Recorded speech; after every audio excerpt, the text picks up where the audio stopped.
大家好，我是 Anthony， 欢迎来到我的频道。这期视频，我们来聊聊怎样用 AI 进行学习和自我探索。在上期节目里，我们讲到对话是一切学习的本质，因为学习并不是一种仅仅局限在个体内部的思考，要达到对事物的真正理解，总是需要建立在与他者的对话和互动之上。这个他者应该具备两个条件：第一，他能及时地反馈我们的信号，而不是吞没或者不回应；第二，它能够准确、不歪曲地反馈我们的信号，能够与我们调谐和共振。那在上期视频的结尾，我们也简单提到了学会利用 AI 的重要性。就学习和阅读的这个目标而言，我认为这个重要性是怎么强调都不过分的。所以这期视频我们就来详细讨论这一点。在视频开始前再说一下，如果你有任何想找我探讨和咨询的话题，都可以联系我的邮箱预约。那么继续说回今天的主题。首先，我这里所说的 AI 主要就是指 ChatGPT， 并且建议大家如果有条件的话，就开一下会员，与它所提供的价值相比，每月$20的价格可以说是非常划算的。那上期节目的结尾，我们也提到了，目前的大语言模型本质上是基于概率统计生成文本的工具。如果你向他询问具体事实和数据，他可能会编造一个听起来合理但实际上不存在的内容，这的确是一个缺点，所以我们一定要对 AI 列举的事实进行核实和验证。但如果你提供一段确定的文本、材料或论点，并要求它进行分析、整合、提炼、比较、重述，它的表现还是很不错的。而这恰恰是对话式学习所必须的，就是相比于一个提供确定知识的权威，我们更需要一个友善的、逻辑清晰的，并且能够协助我们思考的朋友。在这里，友善的氛围可能更重要。正如我们之前所说的， AI 不具备人类真实的情感，它永远无法代替人与人之间的真实的接纳和链接，只有人类能做到这一点。但这只是理想状态下，人类的接纳能力上限很高，但现实中的人际关系的平均水平却是极低的。对许多人来说，这种真实和深度的链接从来没有从他人那里获得过。由于匮乏和压力，现实中的人们总是受困于各种焦虑和痛苦，大多数人没有空余的心智和能力去看见彼此，去进行这样一种复杂的精神活动。大家缔结人际关系更多的是为了面对现实问题。因此，我们现实中的人际关系的基础很大程度上是功能性而非流动性的，这其中往往夹杂着权力欲、投射、恐惧等等复杂的因素，结果是在关系中，常常几乎没有空间去留给我们展示真实自我。比如许多人都有这样的体会，当自己和父母打电话时，父母总是问吃饭了吗？是否感觉很冷？或者就是最近别太累，多存点钱。当你尝试探讨一些超出生理需要的精神话题时，比如你最近对你某个人有新的看法，你最近读了一篇文章，产生了一些思考，你对你的工作有所不满，父母要么就是沉默，要么就是提醒你别想太多，好好上班最重要。一旦当事人触及对生命意义的追问，就像说了一种对方听不懂的语言。久而久之，孩子也学会了隐藏和压抑自己的思考，因为知道得不到回应。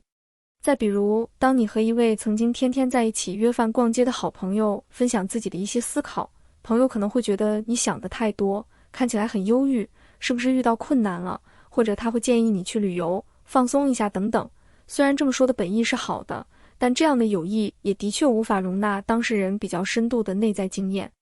再比如，一个女生尝试和男朋友讲述自己过去的创伤，男朋友可能会说，人不要总是活在过去，要学会放下，如果不能学会向前看，就会止步不前。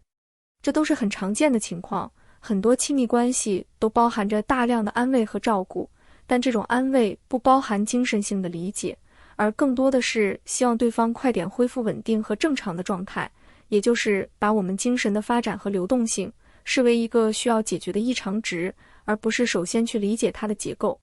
人际关系总是需要我们维持某种特定的心理结构和功能，这本身没什么问题。然而，一个人精神的发展往往不是线性的积累过程，而是建立在对旧的心理功能进行重构，在形成新的功能前，一个人可能处于一个看起来不太正常、有些忧郁、脆弱和无能的状态的。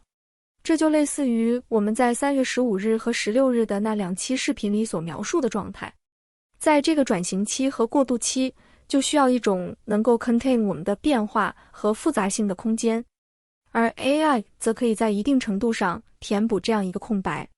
它不能给你情感回应，但它可以一直听你讲，不厌其烦地和你对话、探索和梳理。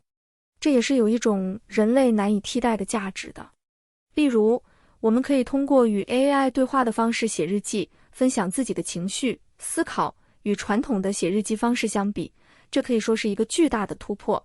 首先，写作本身就是一种自我探索的核心手段。当一个人将真实想法通过文字表达出来时，他也是将零散的体验、情绪、思绪组织成一种叙事。这个组织的过程本身就意味着理解和整合。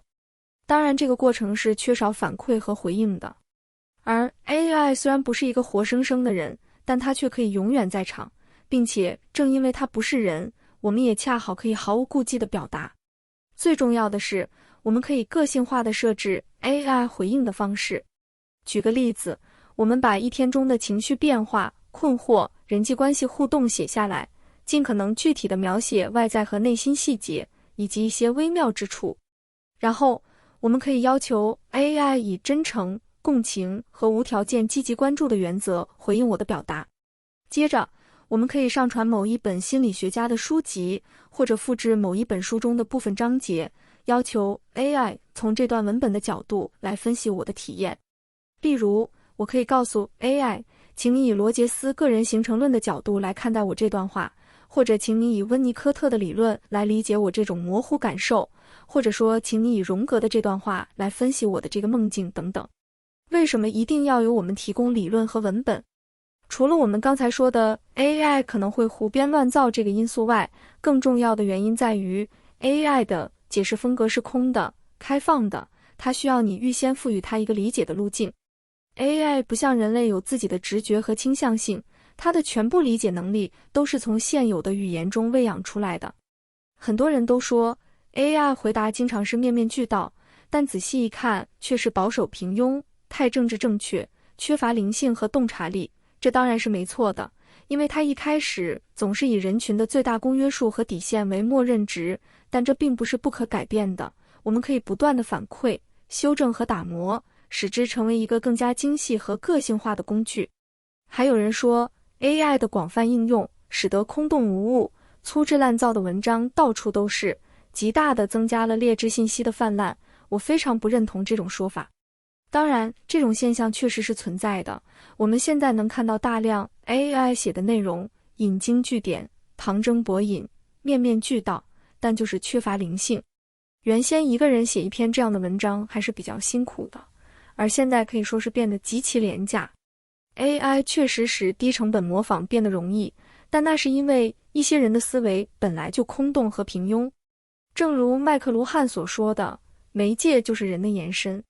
AI 本身并不会制造空洞和平庸，它只是放大了原本就已经存在的东西。AI 只是一个加速器、放大器、增幅器，它使得有思想的人思考得更高效。说 AI 破坏了人的思维能力，让人变得懒于思考，这就像是说望远镜破坏了人的视力，计算器破坏了人的口算能力一样。尽管 AI 让很多人有了自己很有知识的幻觉，然而它也只是降低了信息组织的门槛，却也更加凸显了洞察力的稀缺。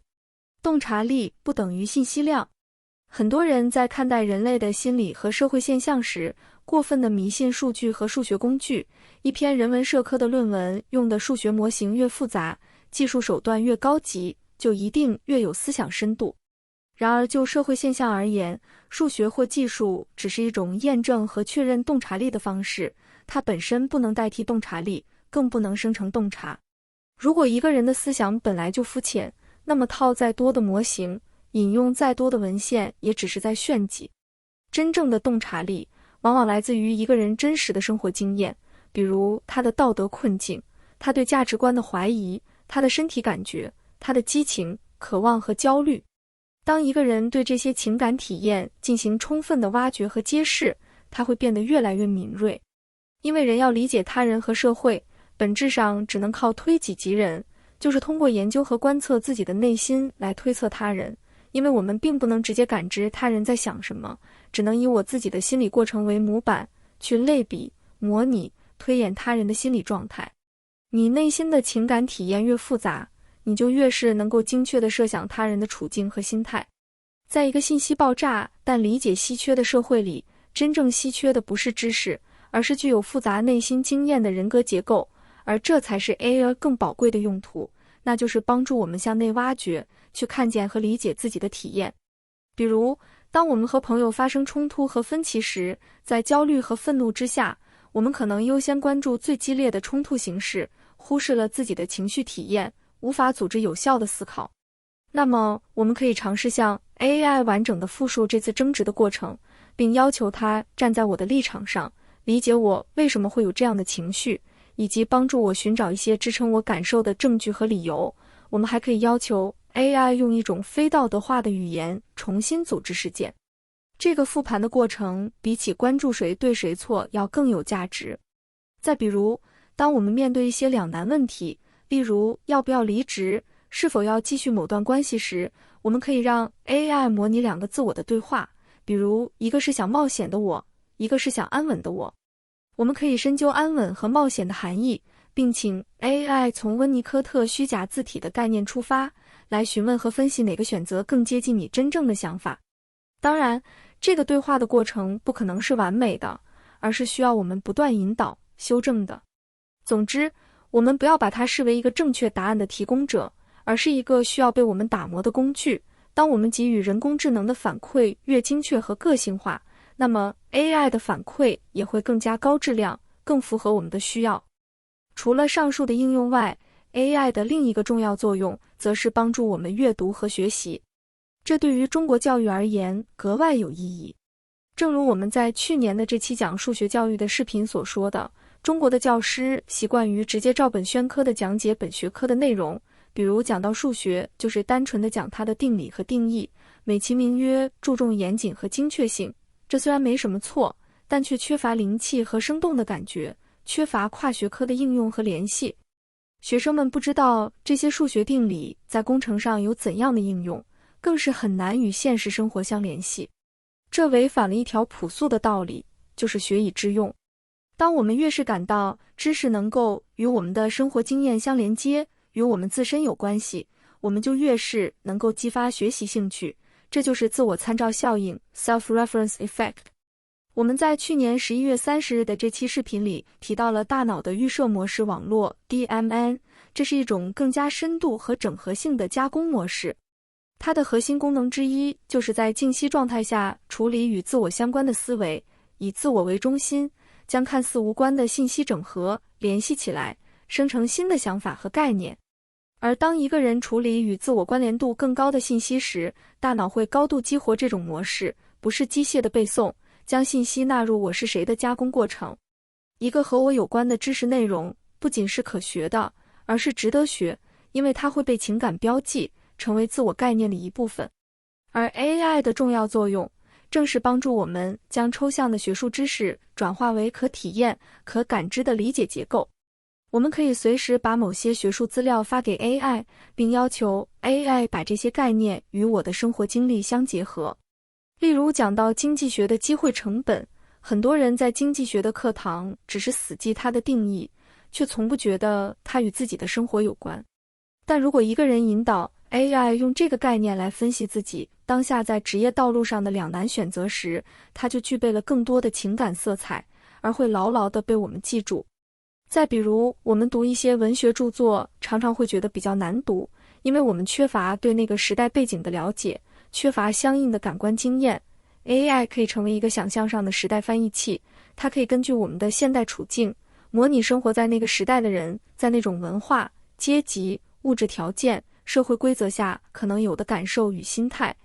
从而帮助我们深化对文学人物和叙事的理解。如果没有 AI， 像这样复杂和多样的学习需求，大概需要一个很庞大的顾问团队才能满足吧。考虑到这种巨大潜力，即使 AI 当下还有许多的缺陷和不完美，但学会运用 AI 创造性的解决问题，这个重要性是怎么强调都不过分的。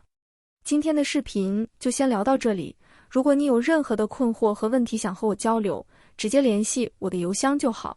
比如你希望和我讨论某篇文章、某段话、某个视频、某种社会现象，或者你的日记，都可以提前把相关的文本发给我，我会在正式交流之前读完。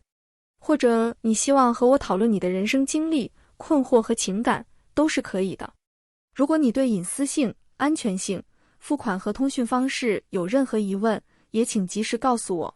如果你无法付费或无法加入会员，也请联系我，我会提供其他方式。详情请参考这张图片。我会把这期视频放在心理与教育这个列表内，同时也推荐大家去看我这个列表内的其他视频。感谢大家的收看，再见。